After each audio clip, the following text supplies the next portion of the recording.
नमो नमः। अहं अस्मि डॉक्टर दीनानाथ साह,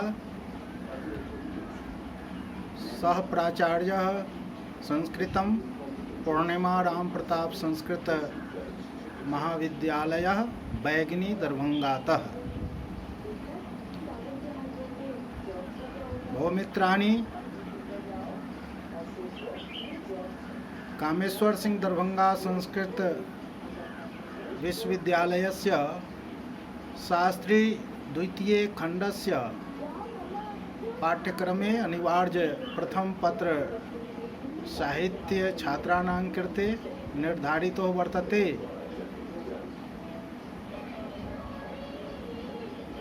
यस्मिन् पुस्तकद्वयं निर्धारितं वर्तते।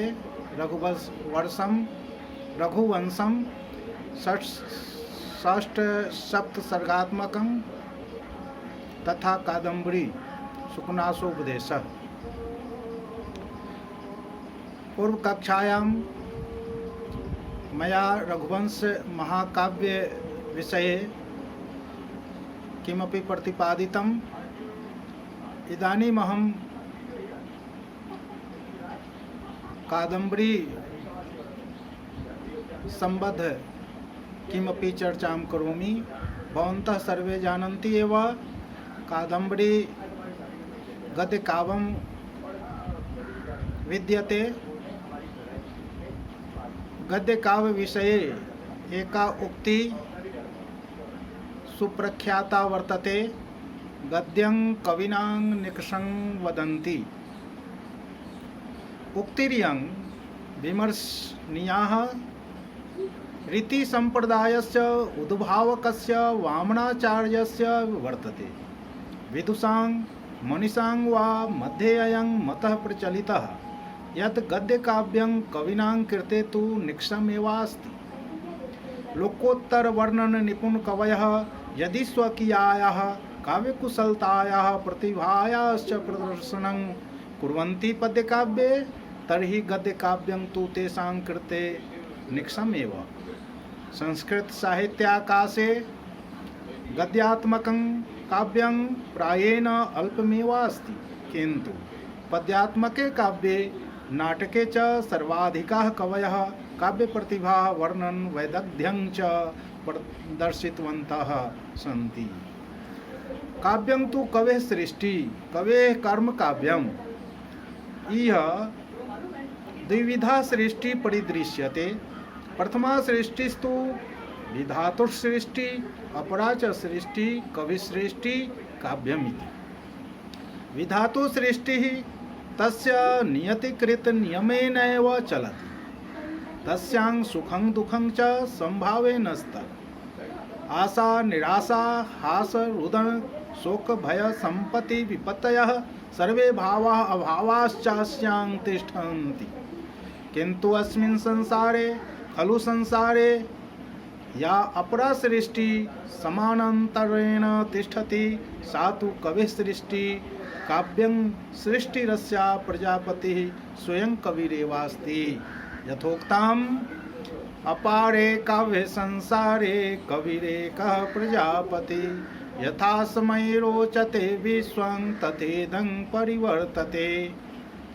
कविं सृष्टिरियं सर्वथा विधातु सृष्टेः विलक्षणा विद्यते।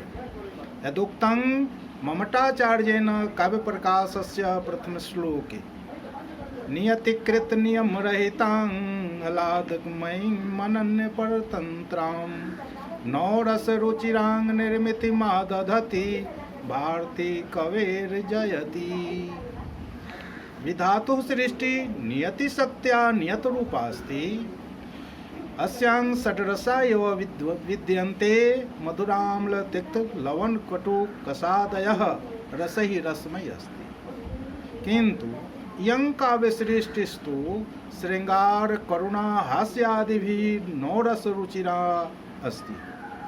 विधातुः सृष्टिस्तु सुख दुःख मोह स्वभावा, किन्तु इयं आह्लादमयीमेव।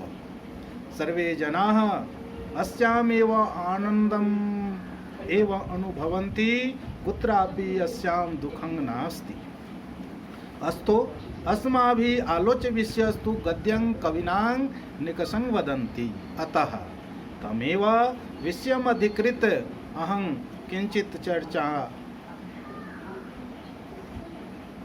प्रस्तूयते मया। गद्यकाव्य विषये प्रथमं तु अयमेव प्रश्नः विचारणीयः यत् गद्यस्य किं लक्षणं। गद्यते सुव्यक्तं प्रतिपाद्यते इति गद धातोः कर्मणि यत् प्रत्ययं कृत्वा निष्पन्नो अयं गद्य शब्दः रचना विशेषे प्रयुज्यते। अयं तु श्लोक पाद रहितो भवति। काव्य प्रभेद निरूपणे आचार्यैः प्रायेण सर्वत्र गद्यस्य व प्रथमो निर्देशः कृतः। वामनाचार्यस्य मते गद्यस्य प्रकारत्रयम् वृत्तगन्धिः चूर्णम् उत्कलिकाप्रायं च गद्यस्य तद्भेदत्रयेण सह मुक्तक नामकं चतुर्थं प्रभेदं स्वीकुर्वता आचार्य विश्वनाथेन साहित्यदर्पणे एवं प्रतिपादितं। वृत्तगन्धोजितं गद्यं मुक्तकं वृत्तगन्धि च भवेद् उत्कलिका प्राय चूर्णकं च चतुर्विधम् आद्यं समासरहितं वृत्तभागयुतं परम् अन्य दीर्घ समासाद्यं तूर्जं चाल्प समासकं गद्यस्य कथाख्यायिका इति प्रभेदद्वयम्। अनेन गद्यकाव्यस्य शास्त्रीय रूपं संक्षिप्ततया प्रतिपादितम्।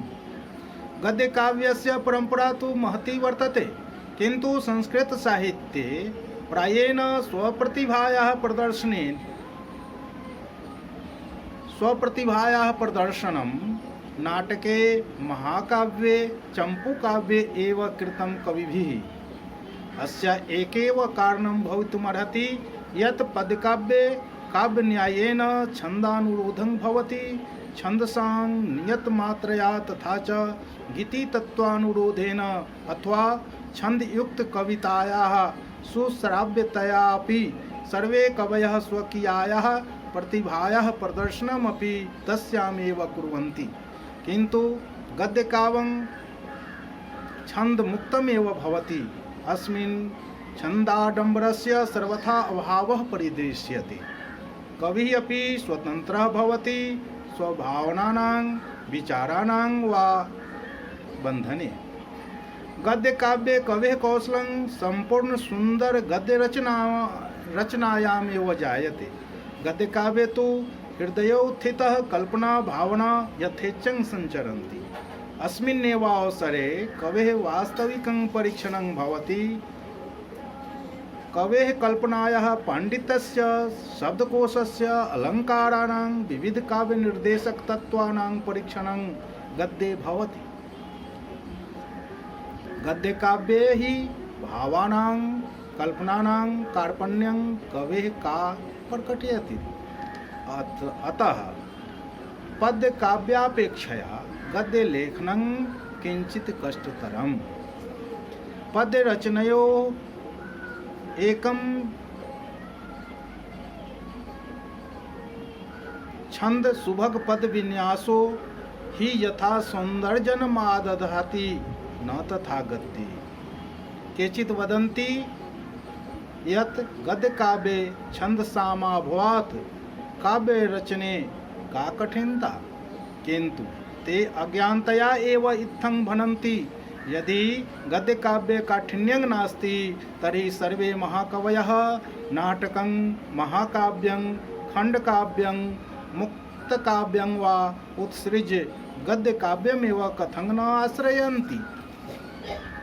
कवेः काव्यकौशल गद्येनैव परीक्ष्यते इति समालोचक विचक्षणा विभावयन्ति। यतः पद्यमेव पादस्यापि सौन्दर्येण प्रशंसनीयतामर्हति। अतएव आनन्दवर्धनाचार्येण प्रतिपादितं विच्छित्ति शोभिनैकेन भूषणेनैव कामिनी पदद्योतेन सुकवेर्ध्वनिना भाति भारती इति।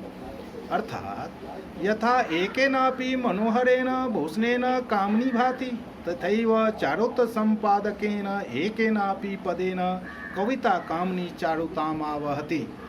परंतु गद्यं सर्वतः सौंदर्यं विना नावहति किमपि शोभाम्।